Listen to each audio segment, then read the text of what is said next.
დადგა არაბთა გაერთიანებულ საამიროებში მოგზაურობის დროს. მას შემდეგ, რაც საქართველოსა და არაბთა გაერთიანებულ საამიროებს შორის უვიზო მიმოსვლა გაფორმდა, ეს ქვეყანა ქართველ ტურისტებში ერთ-ერთ პოპულარულ მიმართულებად იქცა. ქუთაისიდან და თბილისიდან ყოველდღიური რეისები სრულდება, როგორც აბუ-დაბის, ისე დუბაის მიმართულებით. დუბაიში ერთხელ 2019 წელს ვარ ნამყოფი. ვინაიდან ცათამბჯენებს ძველი არქიტექტურა და დაბალსართულიანი შენობები მირჩევნია, მაშინ ნაკლებად მოვიხიბლე ამ ქალაქით. 5 წლის შემდეგ გადავწყვიტე კვლავ ვიმოგზაურო ამ ქვეყანაში. განსხვავებული თვალით შევხედო და თქვენს გაგიზიაროთ. ფრენა ქუთაისიდან აბუ-დაბის მიმართულებით გვაქვს, რომელიც 4 საათი გრძელდება. მარტივად გავიარეთ პასპორტ კონტროლი, ადგილზე ვიქირავეთ მანქანა და წამოვედით.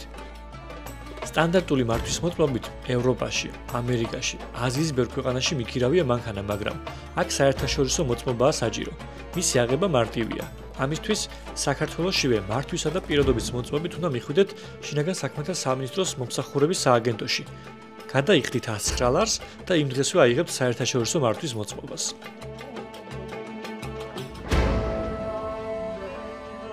შემოვიდით აბუ-დაბიშიც და ისე ვერ წავიდოდით სანაპირო ვარ გვენახა, როგორც იცით, სპარსეთის ყურის ნაპირას არის გაშენებული აბუ-დაბი. საცურაო სეზონზე შეგიძლიათ აირჩიოთ როგორც ფასიან, ისე უფასო სანაპიროები. მართალი ახლა საცურაო სეზონი არ არის, თუმცა სასიამოვნო ტემპერატურა, არც ცივა, არც ხელა და შესაძლებელია დავისვენოთ და დავტკბეთ ხედებით. გზაში ასევე დავახურდავეთ ფული, ძალიან საინტერესოდ გამოიყურება და 100 დირჰამში გადავიხადეთ დაახლოებით 77 ლარი. 1971 წლის 2 დეკემბერს ტრუსა ლომანის შვილის საამიროდან 6 გაერთიანდა და გამოცხადდა ფედერაციის შექმნა, სახელწოდებით არაბთა გაერთიანებული საამიროები. მეშვიდე ემირატი რას ალ ხაიმა ცოტა მოგვიანებით 1972 წლის 10 თებერვალს შეუერთდა. ეს კავშირი აღენიშნა ფედერალური მთავრობის დაარსებით, ხოლო აბუ-დაბი დედაქალაქი გახდა. აბუ-დაბი არის ქვეყნის პოლიტიკური, კულტურული, ეკონომიკური და სამრეწველო ცენტრი.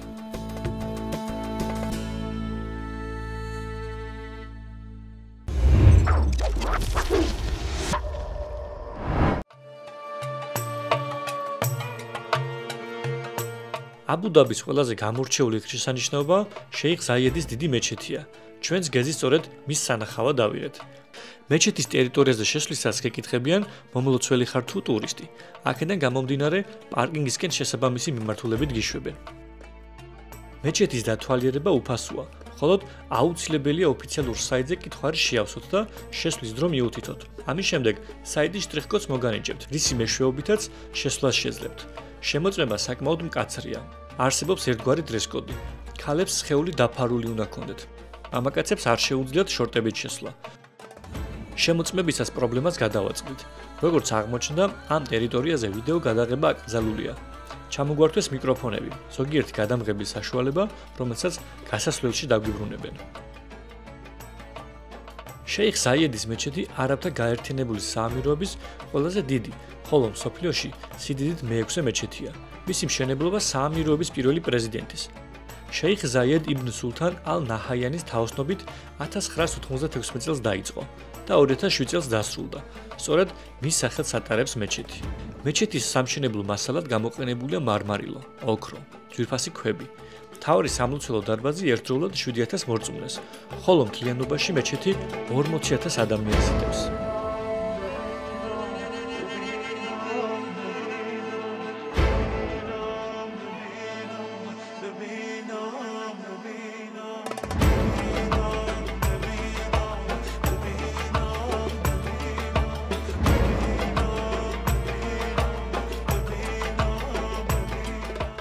გასასვლელში დაგვიბრუნეს ჩვენი ნივთები. აბუ-დაბიში აღარ შევყავდით და გავემართეთ დუბაისკენ. გზაში დაახლოებით საათნახევარი გვინდა. სასტუმროში დავბინავდებით, დავისვენებთ და დათვალიერებას ხვალ დილიდან დავიწყებთ.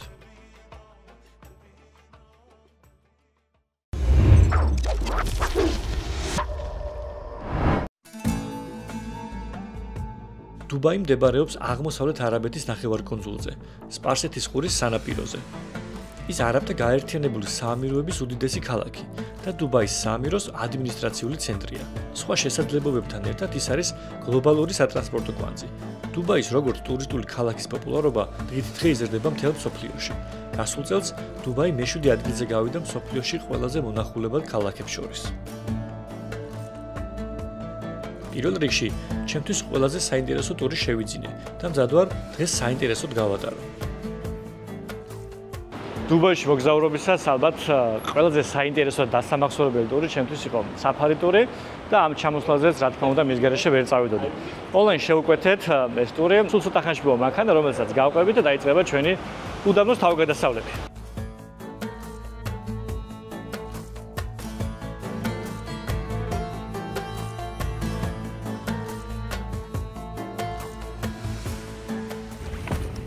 Your first time in Dubai? No, for me it's the second time. Okay, the safari? Also second time. Okay. But my friends are First time. It's first time. No problem. So we have one more pickup, Okay. then we are going to the next. Perfect. Thank you. საამიროებში მოგზაურობისას ყველგან შეხვდებით უდაბნოს საფარი ტურებს. ფასები განსხვავებულია. გააჩნია როგორ მარშრუტს აირჩევთ, ან რომელი პლატფორმიდან დაჯავშნით. ჩემი არჩეული ტური 270 დირჰამი ღირს, რაც დაახლოებით 210 ლარია. ფასში შედის ტრანსპორტირება, ქვიშის ოფროუდი, ერთ-ერთ ბანაკში გაჩერება, სადაც სხვადასხვა წარმოდგენას ვიხილავთ. ასევე შედის უდაბნოს აქტივობები და კვება.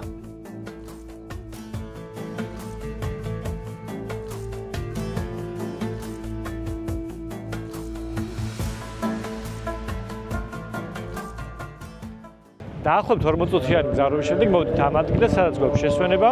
ასევე სრული შემთხვევაში შეგიძლიათ ისარგებლოთ კვადროებით, თუმცა ნაკლებად ვარ დაინტერესებული, იმიტომ რომ მაინც და მაინც საინტერესოდ არ მიმაჩნია ესეთ ადგილას კვადროებით სიარული. ასევე შეგიძლიათ ტრადიციულ სამოსი მოერგოთ, თუმცა ფასები ბევრად ძვირია და თუ გადაწყვეტთ ამ ტურში წამოსვლას, უჯობესია დუბაიში შეიძინოთ და ისე წამოხვიდეთ საფარი ტურში. დაახლოებით 10 წუთში უკვე დავბრუნდებით მანქანასთან და გავაგზავნებთ ჩვენს გზას. სანამ ძღოლს ველოდებოდით, გამყიდველი დაჟინებით გთხოვდა ხუთრა, იგივე თავსაბურავი გვეყიდა, რომ მივხვდივარ საზრი არ ქონდა ავყევი ვაჭრობის პროცესში. თავდაპირველი ფასი დაახლოებით 40 ლარი იყო. შევაჭრების შემდეგ 12 ლარამდე გადავიხადე. თავადვე მომარგო თავზე და მზად ვარ ქვიშის ტურისთვის.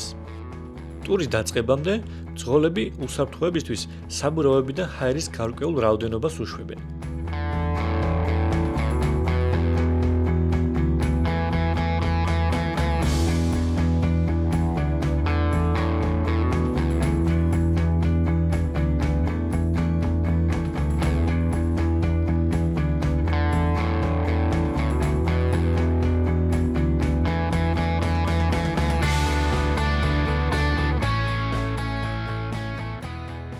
ძღოლების მთავარი მიზანი სახიფათო მანევრების გაკეთება და ხალხის აღტაცებაში მოყვანაა. ჩვენი ძღოლიც მაქსიმალურად ცდილობს ადრენალინის გამომწვევი მანევრების შეასრულოს, მიზანს რომ მიაღწიოს და აგვახმაუროს. ეტყობა რომ გამოცდილი მძღოლია და მაქსიმალურად ცდილობს თითოეულმა მგზავრმა ტური მთელი თავისი სიმძაფრით გამოსცადოს.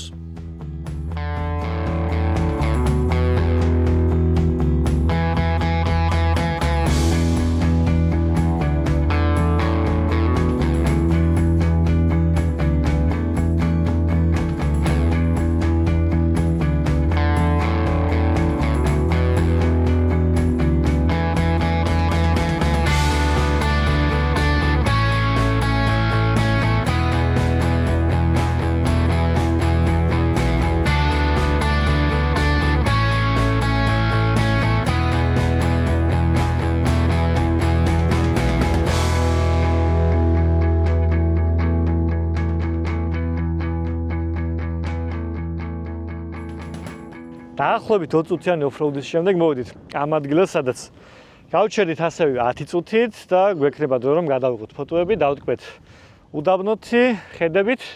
ამინდი რა თქმა უნდა ძალიან კარგია და განსაკუთრებით მომწონს ხოლმე უდაბნო, სადაც მხოლოდ ყვითელი ან მოწითალოფერი არ არის, არამედ შესამჩნევია ასევე სცენარეები. ძალიან უხდება მთლიანობაში ისინი ერთმანეთს. მაინც და მაინც საშიში არ არის ეს გზა, თუმცა რა თქმა უნდა, რამდენჯერაც არ უნდა მოვიდე ქვიშაში ესეთ ტურზე, ყოველთვის ძალიან მომეწონება, იმიტომ რომ უცხოა, ეგზოტიკურია და რა თქმა უნდა, თავგადასავლების სხვა სფეროა. ჩვენი ტური ჯერ კიდევ ახალი დაწყებულია, წინ არაერთი სანახაობა გველოდება, ამიტომ დავტკბით ცოტა ხანი უდაბნოთი და გავაგზავნებთ ჩვენს გზას. უდაბნოში ფეხით გასეირნება განსაკუთრებული განცდაა. სიმშვიდეს მხოლოდ მანქანებისა და ტურისტების ხმაური არღვევს, თუმცა ორივე ძალიან უხდება ამ გარემოს. სანამ შემდეგი დანიშნულების ადგილისკენ დავიძვრებოდით, სპეციალური მანქანა მოვიდა. მანქანების საბურავების დასაბერად. ჩვენმა მძღოლმა იყოჩაღა. მალევე მოამზადა მანქანა და დავიძარით.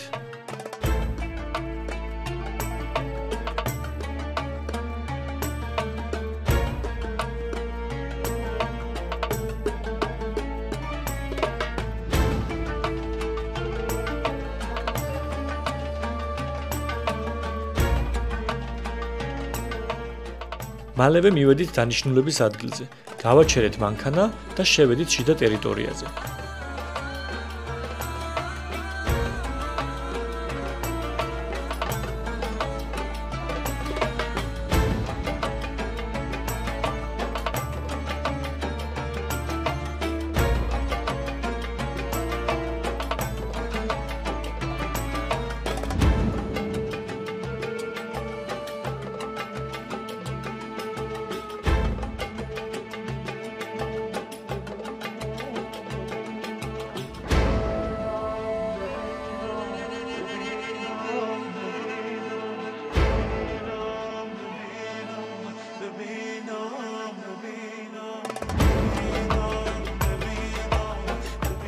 მოვედით თავარ ადგილას, სადაც დღევანდელი შოუები გაიმართება. პირველში შემოვედით დაგვირიგეს პატარა ხემსი, ადგილობრივი რა თქმა უნდა, გაგვაცეს თუ რა სიტუაცია, სად იქნება საკვები, სად იქნება შოუ, ასე შემდეგ. ასევე მოგცეს ჩვენი ადგილი, რომელიც სცენასთან ერთად მაგასაც გაჩვენებთ. მოკლედ, ვფიქრობ, საინტერესო საღამო გველოდება. როგორც უკვე აღვნიშნე, აქ სხვადასხვა აქტივობით შეგვიძლია დაკავება. პირველ რიგში აქ ლემით გასეირნებას ვაპირებ. Ready please. აჰა, კი ბატონო. უკვე მეოთხე თუ მეხუთე ვძივარ ჩემ ცხოვრებაში, მაგრამ მაინც კიდევ ერთხელ საინტერესოა.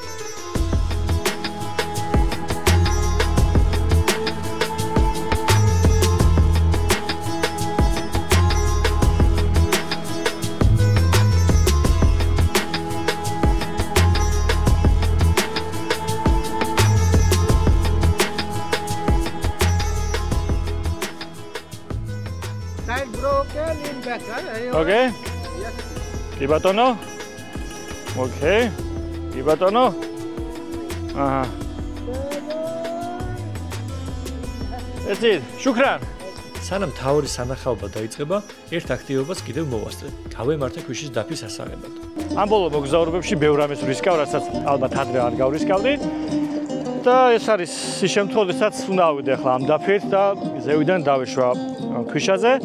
ბოლოს პერუს გადაცემა თუ გინახავთ იქ ჩამოვცრიალდი, როგორც იქ წამოვწეხით ესე ჩამოვედი, იმიტომ რომ ძალიან დაქანება იყო და მეშინოდა რაღა დაგიბალოთ და ძალიან კარგი იყო, მაგრამ ახლა ვეცდები რომ უშუალოდ დავდგე ამ დაფაზე და ისე დავეშვა. იმედია არაფერი დამეშავდება, იმიტომ რომ წინ საინტერესო მოგზაურობები ველოდება და ფეხმოტეხილი ან რამე ხელმოტეხილით ვერ შევძლებ მოგზაურობას. თუ შევატყერო რამე ისე არ არის, რა თქმა უნდა, არ გავრისკავ ძალიან და გავუფრთხილდები თავს. აბა ვნახოთ. ცოტა იმედ გაცრუება, იმიტომ რომ არ სრიალებს. მაგრამ გასართობი მაინც მონახე. ოპა. მართალია ვერ ჩამოვსრიალდი, მაგრამ კარგად ვიხალისე. ახლა კი წარმოდგენის ნახვის დროა. პირველი ცეკვა მწყემსების ცეკვას გავს.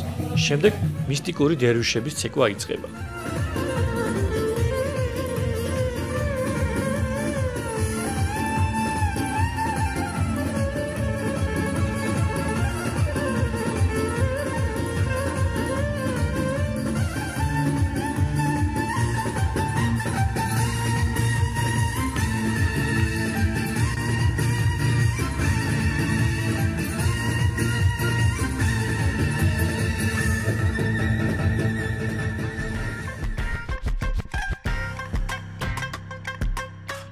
ცეცხლოვანი შოუს დროც დადგა. განსაკუთრებული უნარების და ტექნიკის ქონა აუცილებელია ეს პერფორმანსი რომ შეასრულო. მაყურებელთან კონტაქტი და მათი აღტაცება განსაკუთრებული მომენტია. ამ დადგმის ბოლო ნაწილი კი მართლაც გამოსარჩევი და შთამბეჭდავია.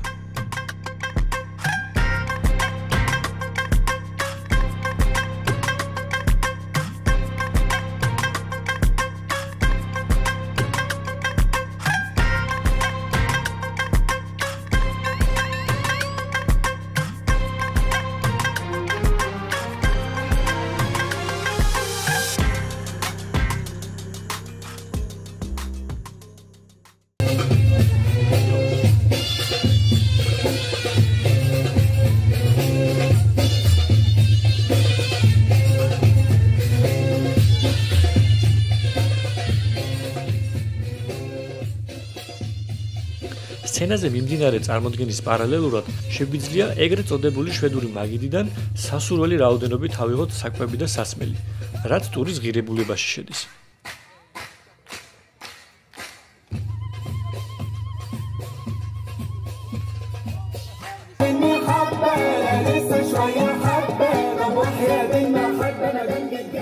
სასცენო წარმოდგენის ბოლო ნაწილი ტრადიციული აღმოსავლური ცეკვა, ეგრეთ წოდებული მუცლის ცეკვებია. ამ დღის ბოლო ულამაზესი აკორდი დიუნზე აკლემების ხილვაა.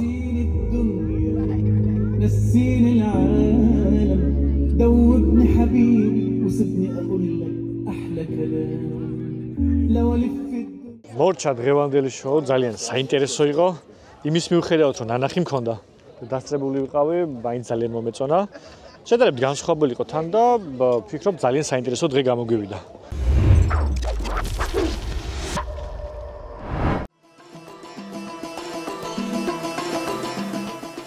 დავიძარით დუბაისკენ. მცირე ნაწილს კვლავ უდაბნოში გავივლით, შემდეგ კი მაგისტრალზე გადავართ.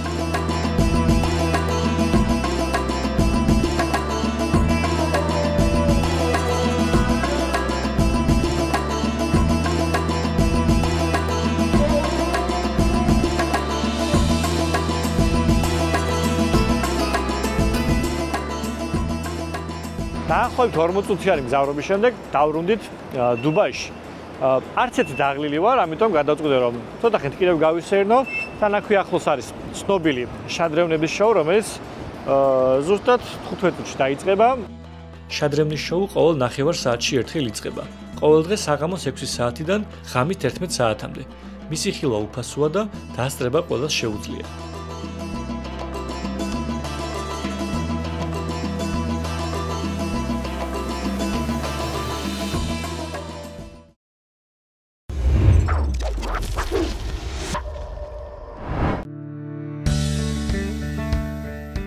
გათენდა ახალი დღე დუბაიში. სანამ ქალაქის თანამედროვე ნაწილში გავისეირნებთ, ჯერ ერთი უბნის ნახვა მინდა, რომელიც ისტორიულ ძველ ნაწილში მდებარეობს. მანქანით დაახლოებით 9 საათში მოვედით. თუ თქვენც მანქანით იქნებით, შეგიძლიათ კეთილმოწყობილ უფასო პარკინგზე გააჩეროთ მანქანა.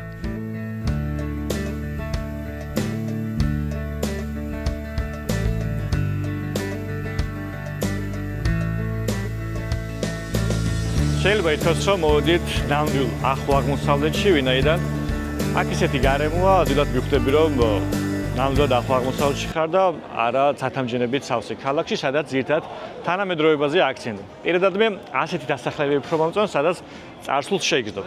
ეს არის ალ-ფაჰიდის ისტორიული სამეზობლო, რომელსაც ასევე ეძახიან ალ-ბასტიკიას. ის 1890 წელს შეიქმნა. სადაც ძირითადად სპარსელი ვაჭრები დასახლდნენ, რომელთაც ჰქონდა ძალიან კარგი პირობები აქ სავაჭროთ. ალ-ბასტიკიაც არის ირანული დასახელება, ბასტიკია არის ქალაქი სამხრეთ ირანში და სწორედ აქედან გამომდინარე დაერქვა ეს მეორე სახელიც. თუმცა, როგორც უკვე აღვნიშნე, ძირითადად ამ ადგილს ჰქვია, ამ სამეზობლოს ჰქვია ალ-ფაჰიდის ისტორიული უბანი.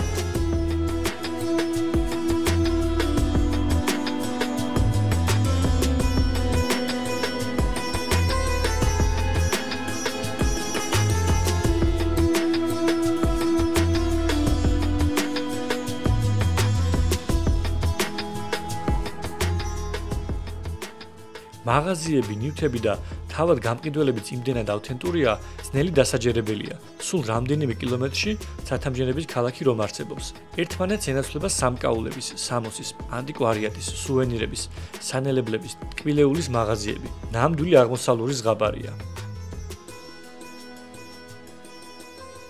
ახლო-აღმოსავლეთში მოგზაურობისას განსაკუთრებით სასიამოვნოა დააგემდოთ აკაური კერძები, რომელთაგან მე პირადად მიყვარს ხუმუსი, ფალაფელი, პიტასთან ერთად, რა თქმა უნდა, რომელიც შეიძლება ითქვას, რომ ყოველდღიური საჭმელია ლანჩზე, შუადღის კვებაზე შეგვიძლიათ სუბუქად გამოვიკვებოთ.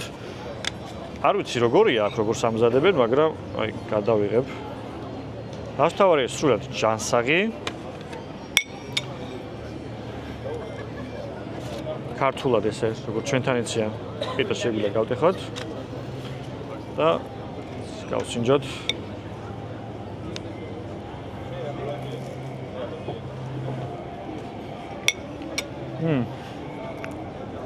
საკმაოდ გემრიელია, დასთავარია. ფასები ცენტრ შედარებით ბევრად იაფია, არა მარტო საკვებზე, არამედ სუვენირებზე, რასაც შევხედეთ, შეიძლება ორჯერ, სამჯერ იაფიც კი იყოს აქ. გარდა ამისა, რა თქმა უნდა, არაბული შაურმა ცნობილია და არაბეთში მოგზაურობისას ალბათ არ უნდა გამოტოვოთ მისი დაგემონება.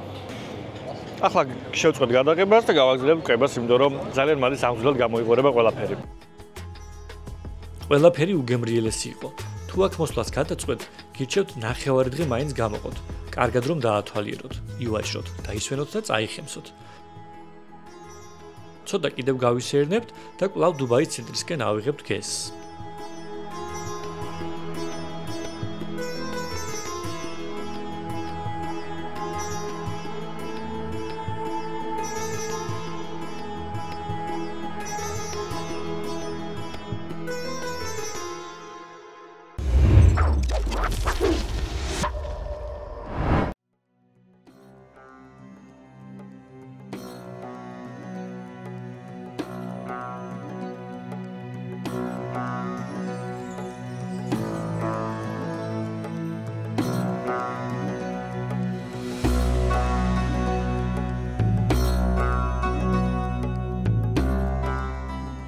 გზად ვხვდებით თანამედროვე არქიტექტურულ ძეგლს, ეგრეთ წოდებულ დუბაის ჩარჩოს.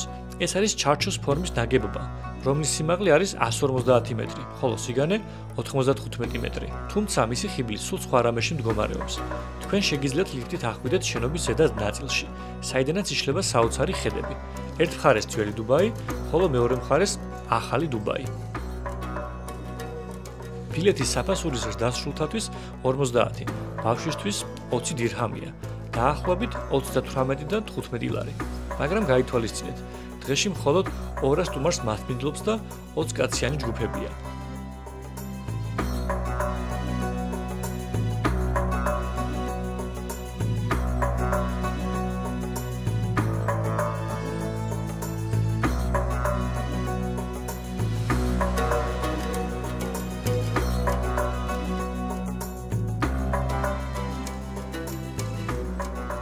დუბაიში მოგზაურობისას აუცილებლად უნდა ეწვიოთ დუბაის სავაჭრო მალს, რომელიც დიდი ხნის განმავლობაში პირველ ადგილს იკავებდა ფართობის მიხედვით.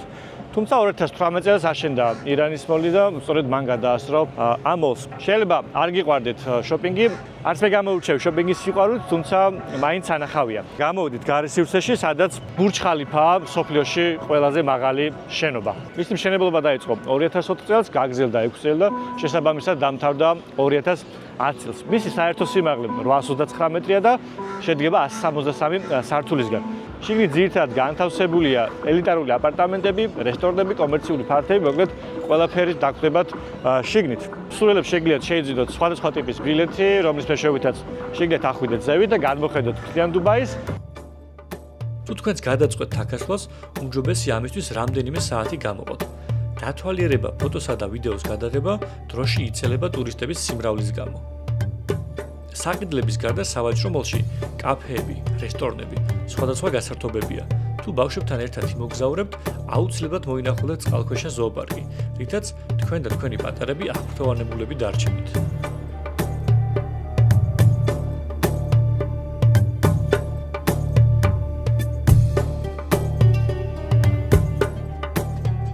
დუბაი შეიძლება მოგწონდეთ, ან არ მოგწონდეთ, მაგრამ ფაქტია, ის არის ერთ-ერთი გამორჩეული ქალაქი, რომელიც ყველანაირი გემოვნების ტურისტს იზიდავს. მომსახურების სექტორი დუბაიში არის ერთ-ერთი ყველაზე განვითარებული სფერო, მაგრამ გაითვალისწინეთ, რომ ამასთან ერთ-ერთი ყველაზე ძვირადღირებული ქალაქია. დუბაის გამორჩეული ადგილია დუბაი მარინა. ხელოვნურად შექმნილი ნავსადგური, რომელიც სპარსეთის ყურის ნაპირას 3 კილომეტრზეა გადაჭიმული. აქ შეგიძლიათ უბრალოდ ისეირნოთ და დათქვეთ ულამაზესი გარემოთი, ან ნავით გაისეირნოთ. აუცილებლად უნდა ვახსენოთ პალმ ჯუმეირა, პალმების კუნძული. ხელოვნური არქიპელაგი შედგება 3 დიდი ნახევარკუნძულისგან, ასევე მინიატურული არქიპელაგებისა და პატარა კუნძულებისგან.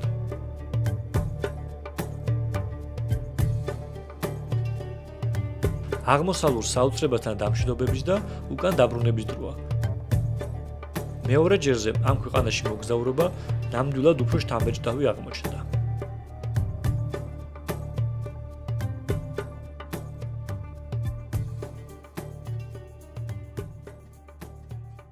მოვიდით აბუ-დაბის საერთაშორისო აეროპორტში, დავაბრუნდით მანქანა და უკვე გავემართებით შიგნით აეროპორტში, რომ გავიაროთ რეგისტრაცია და გამოვემართოთ საქართველოსკენ. საბოლოო შეფასების სახით რო ვთქვა, აბუ-დაბიში და დუბაიში მანქანის ტარება საკმაოდ მარტივია, როდესაც გამოცდილი ხარ მithumetes საქართველოს გზებზე უცხოეთში აღარ ჭირს ხოლმე ძირითადად. მანქანის ქირაობა უფრო მოსახერხებელია ყოველთვის, ვინაიდან უფრო მარტივად არის შესაძლებელი მივიდეთ ისეთ ადგილებში, სადაც საზოგადოებრივი ტრანსპორტით გაჭირდებოდა.